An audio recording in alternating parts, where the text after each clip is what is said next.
Before you plan any online learning activity, it's important to understand the broader implications of using different types of technologies.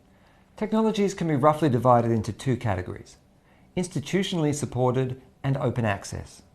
Functionality can be similar between both groups, but there are issues that you need to be aware of before deciding which is right for you and your students.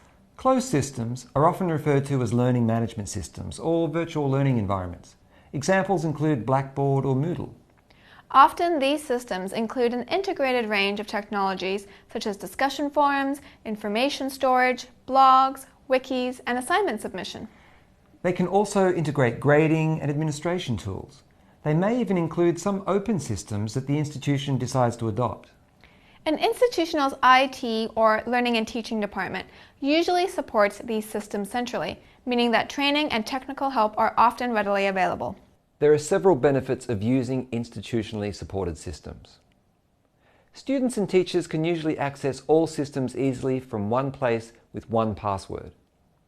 Access to data about student performance and tools that streamline administrative process are often built in.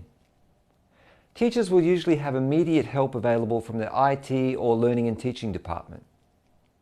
Institutions are usually required to hold student data for several years and usually have measures in place to manage this effectively on their own systems. And if you need to reuse your online content in another class, your IT department should be able to help you transfer it, ensuring that none of your content is lost and that time is saved. Of course, there are some restrictions you need to keep in mind as well. Due to the complexity that can often be inherent in large institutional systems, many teachers and students can find using them daunting and challenging at first. Some teachers prefer the autonomy of delivering course content using technology they feel is more appropriate rather than using one that is prescribed.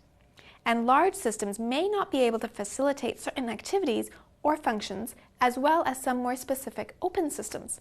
Often referred to as Web 2.0 or social media, open access technologies are usually designed around specific functions or tasks. They can be set up and used by anyone. They're usually free, but some may involve a subscription-based service. Examples include YouTube, Twitter, Flickr, Tumblr, to name just a few. There are many benefits to using open technologies. Most students and teachers may already be familiar with them, making it easier to get started quickly. Teachers can often set up these systems themselves without having to go through any complex institutional administrative process. It's easy to share information and collaborate on projects with other institutions, organizations, and even industry, as there is no issue surrounding compatibility between platforms, operating systems, or versions of software.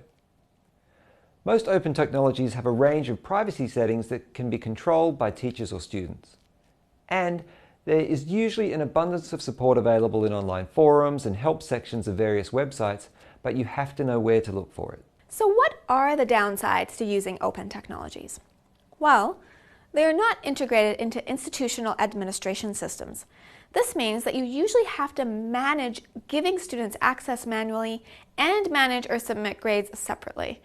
Teachers or students can become overloaded with having to remember different websites and different passwords if too many open technologies are used. You have no guarantee that an open technology platform may be in business in the future, and your institution does not have access to the data in case something happens to you. Service providers may also terminate accounts, change the terms of service, or limit functionality that could result in the loss of data.